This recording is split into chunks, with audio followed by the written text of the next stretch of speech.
Great question. I'm glad to be able to address it because I have really strong feelings about it because of how dangerously misunderstood I believe that question is. I think most of the world population has been duped into a couple of things. One, feeling guilty about accumulating wonderful things and a comfortable lifestyle and a successful business. And I think that that's a real mistake. And the other is that the major misunderstanding is that if only we can convince everybody to be charitable, it's mistakenly, I think, understood now with this service to self or service to others. It's a false dichotomy. If you learn to serve yourself with integrity, your next natural step will be to serve others. When you're doing well, you're going to be able to, and you're going to want to help others. It's like when you put your mask on, they say put your oxygen mask on the adults first on a plane, so that then you've got the capability to help other people. So we don't have to choose between service to self and service to other. We're a thriving society is where people grow into both of those and simultaneously.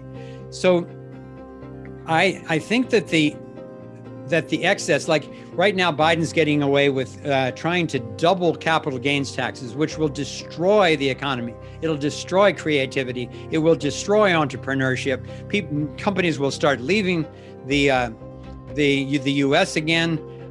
People will be cheating on their taxes. The really wealthy, they've got the accountants and bookkeepers to avoid taxes anyway. Hardly any of them pay individual taxes, and not much on capital gains. So it's going to end up destroying the middle class even further.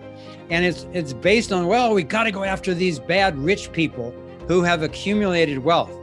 No, of course, there are a lot of people who have accumulated wealth in really unjust ways, particularly if they're associated with the central banks and the Federal Reserve, which almost all of the multinational corporations are now, and the big banks themselves. But for honest entrepreneurs who run good businesses and provide great products that people want to buy, if they get wealthy off of that, fantastic. They're going to inspire other people to create successful businesses and to, have a nice home and have some land where you've got some privacy and where you can grow things. And frankly, there's plenty of that to go around. We are so far from not enough land to go around, or not enough food to go around, or not enough water to go around. The problem is the corrupt central bankers who are cheating the entire system. And now, like Bill Gates, they're buying up the water. They're buying up the farmland. They're buying up the middle class. They're buying up the real estate. So it's that we need to get rid of. It's the corruption, deception, the lack of integrity that we need to get rid of. When we get back to an honest money system, and when we get beyond this artificial authority, the world will be thriving. People will be experiencing a lifestyle that they couldn't have imagined before. A person, lower middle class, even upper level poverty right now, is living at in a lifestyle that kings could not have imagined during the feudal period.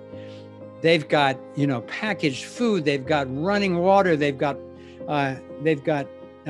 disposal systems. They're importing food from around the world, because that does rise all boats. The Federal Reserve System does not rise all ships, but an honest, thriving economy with a truly free voluntary exchange system and truth, honest media and so forth, it will absolutely rise all ships. It doesn't mean it's going to do it for you, but it's going to make it way easier that you do it for yourself and that you do it for your family and take care of your friends who need most help and so forth.